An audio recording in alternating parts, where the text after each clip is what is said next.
Express वार्ता में आप सभी का स्वागत है। जैसे कि आप सबको विदित है कि एक बहुत ही सेंसेशनल और सेंसिटिव केस जो है थाना पंचमुखी में कांगड़ा पुलिस द्वारा जो है इस महीने की 15 तारीख को दर्ज किया गया और इसमें बैकग्राउंड में जो है जनवरी से ये जो है उसकी घटना को फाइनली जो पूरा इन्वेस्टिगेशन टीम ने उसको कंप्लीट किया। तो ये घटना जनवरी वहाँ की थाना पंचमुखी के क्षेत्र में लगते हुए गांव पंचायत सल्याना एरिया की है। मेरे क्लाइंट में मेरे साथ इस जो हमने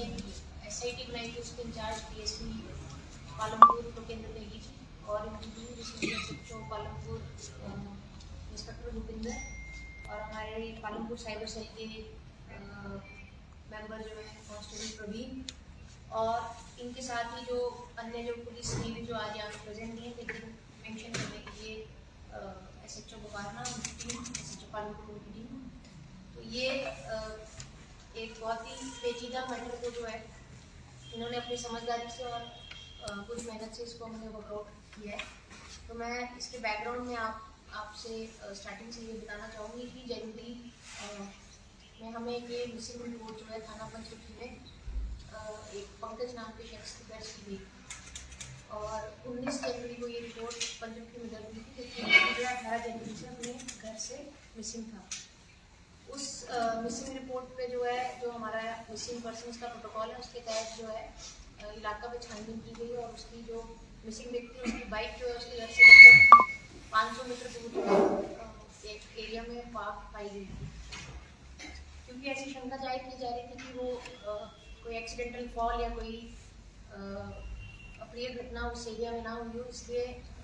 परिवारजनों के साथ मिलकर 4 बार इस पूरे एरिया को जो है पुलिस टीम द्वारा कॉम्बिंग की गई ताकि कोई एविडेंसेस उस बारे में हमें मिले, लेकिन उस तरह की कोई भी एविडेंसेस बाइक के आसपास के एरिया से हमें नहीं मिली। और पर्सन का जो CDR है मिसिंग पर्सन का जो मोबाइल फ़ोन है उसको भी जब एनालाइज किया गया तो 18 जनवरी से ही लगभग दिन के 11 बजे से उसका लोकेशन अपने घर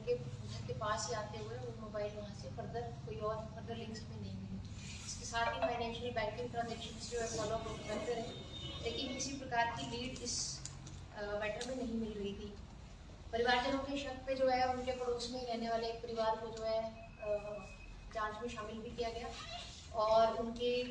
फर्दर जो फैमिली ने इंडिकेट किए उस तहत भी कार्रवाई आगे हमने बढ़ाई। इसी बीच जो है पुलिस थाना ज्वालाजी के अंतर्गत एक अनआइडेंटिफाइड डेड बॉडी जो है जंगल के बीच में कुछ स्थानीय लोगों द्वारा स्पॉट की गई थी। उस बॉडी को क्योंकि ये मिसिंग पर्सन की सूचना सभी जिला के सभी थानों में ऑलरेडी थी तो उसके तहत एक अलर्ट जो इशू हुआ कि ये बॉडी जो है इसको कोई आइडेंटिफाई कर पाए। उसी के तहत परिवारजन जो है बॉडी को आइडेंटिफाई करने के लिए ज्वालाजी के क्षेत्र में इनको एंगेज किया गया। प्रथमतया जो है इन्होंने DNA रिपोर्ट्स के लिए प्रेस किया, लेकिन फिर मृतक जो टैटू उसका बना था उसको आइडेंटिफाई करते हुए और एक पर्टिकुलर उनकी जो बॉडी में फुट की शेप थी उसको जब नोटिस किया गया तो परिवारजन ने उसको आइडेंटिफाई किया कि पंकज की डेड बॉडी है और वहाँ से ये जो कहानी है स्टार्ट हुई। तो ज्वालाजी पुलिस जो है वो मृतक को टांडा हॉस्पिटल लेके आई, वहाँ पे जो हमारी प्रक्रिया है इसमें पोस्टमार्टम जो है कंडक्ट किया गया, लेकिन सरप्राइजिंगली कुछ मौके की सिचुएशंस जो हमने ऑब्जर्व करी उससे ये आइडिया लग रहा था कि कोई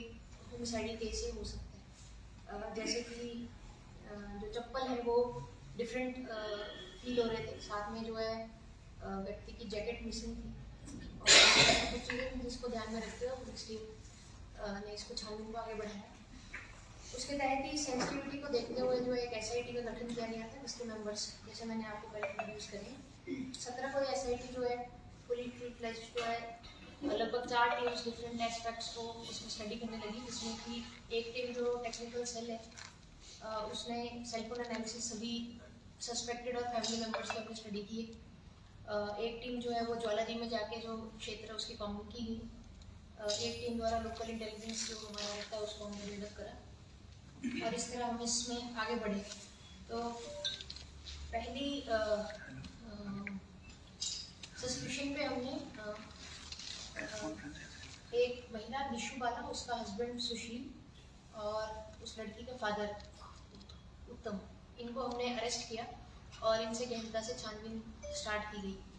छानबीन में ये पता चला कि जो निशु बाला है और जो डिजीज पंकज है वो लगभग 8-9 साल से एक दूसरे से परिचित है। पड़ोस में इनका घर है और एक दूसरे का यहाँ इनका आना जाना है। और क्योंकि ये एक कॉम्प्लिकेटेड इनकी पास्ट है, तो निशु बाला जो है उसने पंकज पे 2 FIR भी करवाए हैं, जिसमें कि मोलेस्टेशन और हाउस ट्रेसपासिंग इस तरह की एलिगेशन लगाई गई है। लेकिन उन FIR के बाद भी इन दोनों का आपस में जो मिलना है वो जारी रहा है और ये सूचना काफ़ी इलाका में भी ये जो हमारी टीम थे उनके द्वारा ये सूचना पता की गई थी।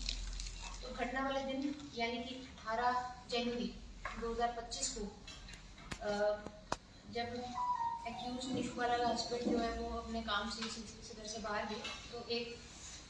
अपने अरेंजमेंट के तहत पंकज को जो है इशारा करके उन्होंने अपने घर बुलाया। क्योंकि ऑलरेडी CCTV कवरेज है जिसको उस पर्टिकुलर टाइम के लिए बंद किया गया और क्योंकि इनकी आपसी क्रिमिनल केसेस भी चल रहे थे और कुछ शक एक दूसरे पे भी इनका रहता था, तो इनका उस दिन 18 जनवरी को अपने ही घर में जहाँ इनका मिलने का स्पॉट था उस कमरे में इनकी आपस में थोड़ी सी हाथापाई हुई और उस दौरान जो है निशु बाला जो है उसने उस कमरे में पड़ी कुदाली से जो है पंकज के सिर पे वार किए और 3-4 बार वार करने से जो है उसको सर पे जो है चोट आई और चोट के आते ही जो ब्लीडिंग और ये सब देख के जो महिला है उसने उसको वहीं पे डेड बॉडी को कमरे में ले गई और वो अपने मायके जो पंचरुखी में ही है वहाँ पे गई। वहाँ जाके अपने पिता और अपनी बहन जो है उसको ये पूरी घटना जो है उसके बारे में बताया। उसके बाद इन्होंने मिलकर इसकी जानकारी जो है आपस में शेयर की। मृतका ने अपने हस्बैंड को भी फ़ोन किया, उसको भी जानकारी ये दी कि उसके घर में एक डेड बॉडी पंकज, जिसको सभी लोग जानते थे आपस में दूसरे को, वो उसकी डेथ हुई। इसके बाद ये लोग इस जानकारी के बाद उनको एक शादी अटेंड करने की कॉलिंग की थी। एलिबाई के तौर पे ये उस शादी में भी सभी लोग प्रेजेंट हुए। जो मृतका का हस्बैंड सुशील है वो अपने स्कूल ड्यूटी आवर्स के बाद घर पे आके अपने बच्चों को उनके अपने ससुराल में छोड़ के पंचरुखी में फर्दर शादी कर दिया। शादी में ये सभी लोग आपस में मिले, जिसमें कि निशु जो मेन आरोपी जिन्होंने वार किया, जिसका पुराना आपसी संबंध जो है पंकज के साथ थे, उसका हस्बैंड सुशील,